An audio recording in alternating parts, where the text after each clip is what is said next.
많은 분들이 메모리 반도체 시장에 편중된 우리나라의 경제 구조에 대해 걱정을 하죠. 그래서 이제 우리도 메모리 반도체 말고 다른 분야, 특히 로직 반도체에 집중하자는 주장들이 심심치 않게 등장하고 많은 예산들이 해당 분야로 집중이 되는 요즘인데요. 한편으로는 그런 걱정들에 공감하면서도 혹시나 정작 중요한 이야기들을 놓칠까 고민하게 되는 오늘입니다. 오늘 드리고 싶은 이야기는 메모리 시장의 선두 기업을 가진, 하지만 그래서 해당 분야에 다소 편중된 경제 구조로 고민하고 있는 대한민국의 미래 반도체 전략에 대한 이야기, 메모리 반도체와 로직 반도체 시장의 미래에 대한 이야기입니다.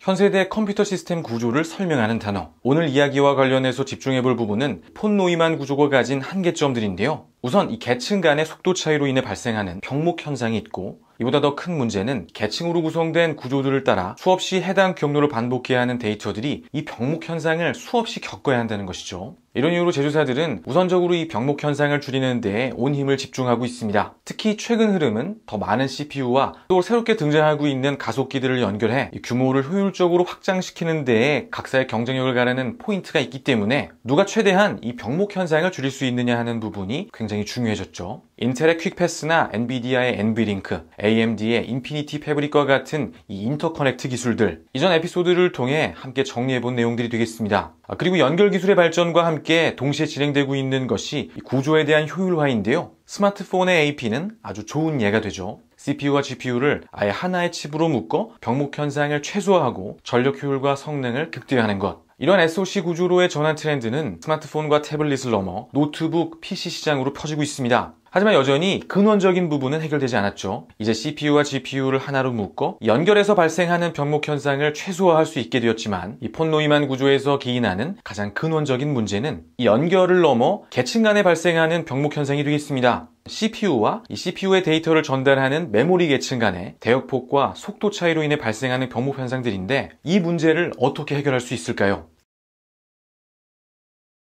폰 노이만 구조 기반 시스템에서 메인 메모리 역할은 D램이 맡고 있습니다. 상부로는 캐시에서 레지스터로, 하부로는 SSD와 같은 저장 장치로 연결되면서 필요한 데이터를 쥐고 있다 상하방으로 내어주는 역할을 하는 것이죠. 하지만 역시나 문제는 병목 현상입니다. CPU에 비해서 이 메인 메모리의 속도가 낮은 것이 문제인데, 조금 더 자세히 정리하자면 채널 버스라고 하는 이 데이터의 이동 통로가 너무 좁습니다. 이 데이터들을 차로 비유하자면 차선이 너무 적은 것인데, 우선 문제를 하나 드려보겠습니다. 예를 들어 1000대의 차가 지나가야 하는데 차선이 2개밖에 없으면 어떻게 해야 할까요? 다른 정답들이 있을 수 있겠지만 기본적으로 이 문제를 해결하는 가장 원초적인 방법은 차의 속도를 올리는 것입니다. 최대한 빨리 이동시켜서 1000대를 진행하게 하는 것이죠. 현재 D램도 비슷한 방식으로 이 좁은 채널 버스 폭에서 발생하는 문제들을 해결하고 있습니다. 작동 클럭을 높이는 것인데요. 물론 반도체의 경우 인명사고가 나지 않기 때문에 속도를 높여도 문제가 되지 않지만, 문제는 이렇게 클럭을 높이는 것이 발열과 전력 소비로 이어진다는 것입니다. 그래픽카드에 사용되는 GDDR5의 예인데요. 32비트에 불과한 버스 크기를 가지고 28GB/s의 대역폭을 만들기 위해 램은 1.75GHz의 초고 클럭으로 작동합니다. 이렇게 엄청나게 높은 클럭으로 작동하며 발열과 전력 소비가 가중되고 있는 것이죠. 결국 이 문제를 해결하기 위해서는 버스 크기를 늘려야 하는데요. D램들이 기판에 나란히 연결되어 있는 현재 구조로는 이 버스 크기를 늘리기가 매우 어렵습니다. 이것이 반드시 우리에게 언젠가 새로운 구조의 메모리가 필요한 이유죠.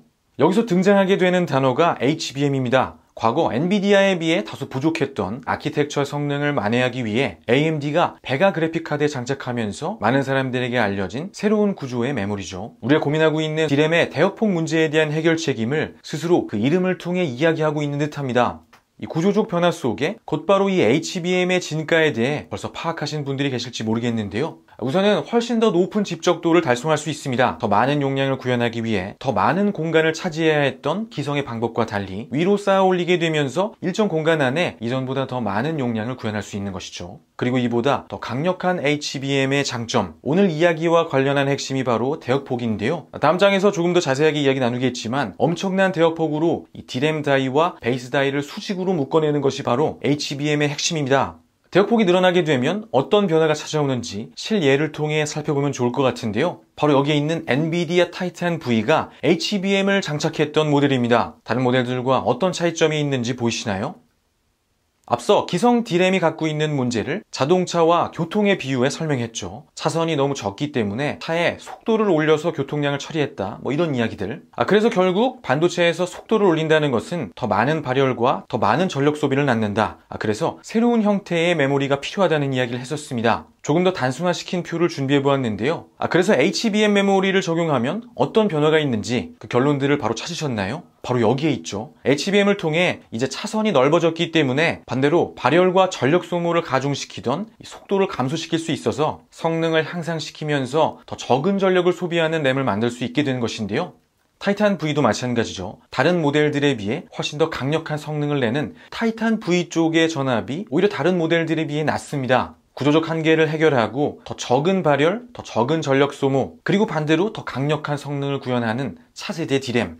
하지만 HBM이라는 단어가 품고 있는 진짜 의미는 조금 더 먼 곳까지 닿아 있습니다. D램의 한계를 넘어 현 시대의 폰노이만 구조의 한계를 극복하기 위한 열쇠, 그 해답이 바로 HBM 속에 녹아 있는데요. 이제 D램 기업들이 그리고 있는 로직 반도체 비전에 대한 이야기를 나눠볼 시간입니다.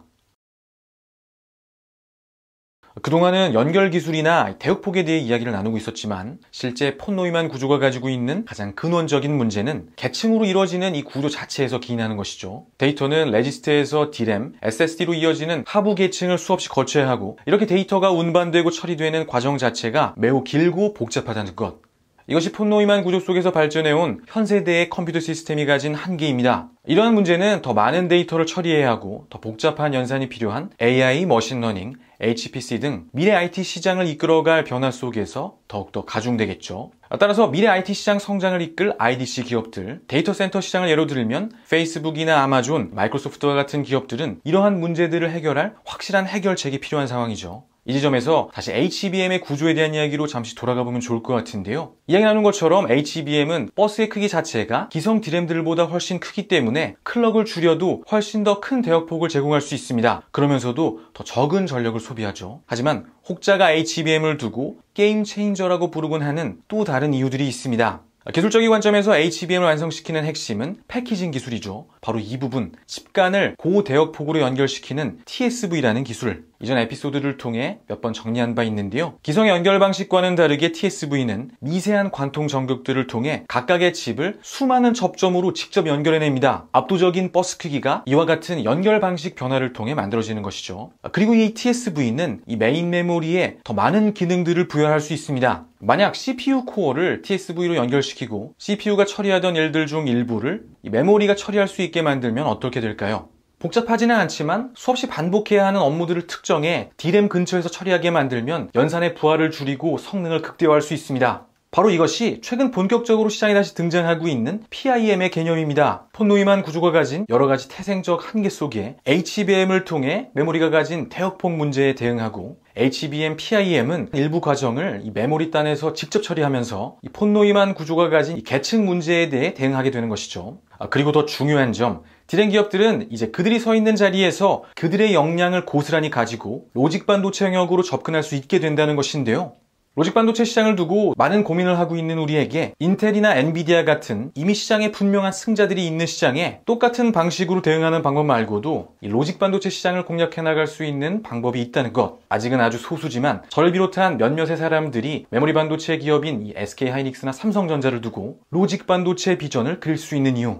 그리고 지금 D램 진영이 머릿속에 그리고 있는 이야기들은 특정 단어를 통해 완성이 될 것으로 예상되는데 D램 진영의 로직 반도체 역량들이 완성되어 갈 때쯤 찾아오게 될 변화, 폰노이만 구조의 한계를 뛰어넘는 대변혁점이 바로 여기에 있죠. 하나의 단위 안에 연산과 기억 기능이 통합되고 개별 단위는 병렬 연결을 통해 거대한 시스템을 이루는 완벽히 통합된 구조 속에서 병목 현상에 대한 고민은 사라지고 로직과 메모리는 직접 연결을 통해 상호작용하게 됩니다. 그리고 수없이 많은 연산 기억 장치가 병렬로 연결된 구조 속에서 훨씬 더 강력하고 효율적인 알고리즘을 완성시킬 수 있겠죠. 하지만 이제 우리에게 한 가지 의문이 남습니다. 그렇다면 과연 누가 이 진화를 완성하고 뉴로모픽의 시대를 열 것인가 하는 부분인데요. 지금 누가 얼마큼 유리하고 누가 얼마큼 불리한지를 이야기하는 것은 크게 의미가 없겠지만 한 가지 확실한 것이 있습니다. 바로 뉴로모픽의 시대를 열기 위해 반드시 필요한 조건이 있다는 것이죠. 바로 메모리 관련 역량입니다. 인텔이 SK하이닉스의 낸드 사업부를 매각하면서 뉴메모리 관련 역량은 매각하지 않았던 이유, 그리고 동시에 저와 아직은 소수의 분들이 마이크론과 삼성 그리고 SK하이닉스와 같은 이 메모리 기업들을 새로운 반도체 시대를 열 가장 유망한 진영으로 꼽는 이유가 바로 여기에 있습니다. HBM과 PIM, 그리고 이들이 수십 년 전부터 공을 들여온 뉴메모리 관련 역량이 바로 그것을 뒷받침하는 예이죠. 이제 이들이 향하고 있는 지점이 어딘지